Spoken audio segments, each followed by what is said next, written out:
استاذ احمد النحات تاني مره على التوالي معانا في حديقه ابن سندر. التحف العالميه، كل مره بينزل لنا بحاجات اتقل من المرات اللي قبليها، وزي ما بيقولوا ياما في الجراب متداري مع استاذ احمد النحات. كل مره بيجيب حلويات. طبعا احنا بنبص وبنشوف الحلاوه اللي انتوا شايفينها. بص المنظر عامل ازاي، بص الجمال وبص التحف. انا خايف اخد منهم حاجه اتمسك في الطريق اثار. بص الجمال، بص الحلاوه.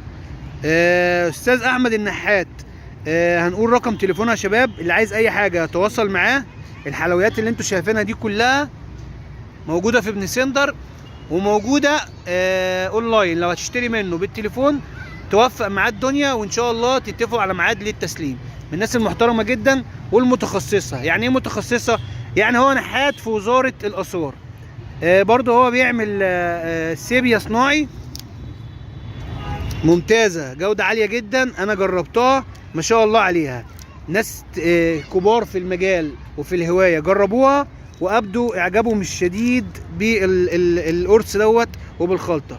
استاذ احمد مساء الفل. مساء الفل. عامل ايه؟ الحمد لله تمام. انا بس عايز سريعا، دي انت اللي عاملها صح كده؟ أيوة. مكوناتها يا باشا خلي، يعني انا عارف الاسرار، بس انا عارف اللي هي فيها ملح هيمالايا وفيها شغل عالي.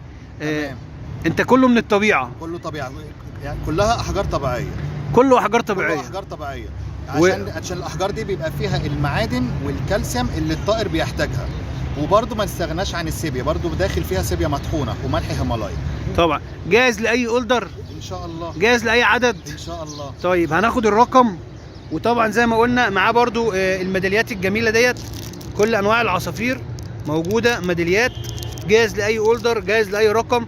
التماثيل الجميله اللي صورناها، استاذ احمد النحات اهدانا النهارده 3 تماثيل لمسابقه اجمل عصفور كناري.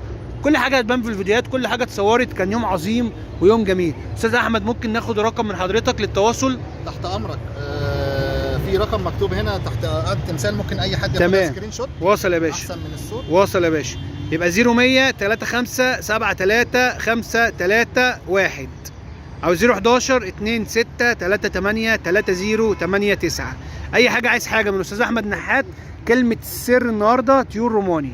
شكرا يا استاذنا الغالي، نورت الدنيا كلها. باركنا فيك وتسلم ايدك على مجهودك، وبصراحه يعني كان شغل جميل جدا، واحنا اتشرفنا بصراحه يعني بالشغل الجميل اللي انت كنت عامله النهارده. الله يخليك يا استاذ احمد، والله دي حقيقه. نورت الدنيا. وانا للاسف انا مش عارف يعني ادي لك حقك في الكلام بصراحه. لا لا لا، كفايه الكلمتين الحلوين دول. حبيب قلبي. الله يخليك يا استاذ احمد. تسلم. شكرا يا باشا، شكرا. حبيب قلبي.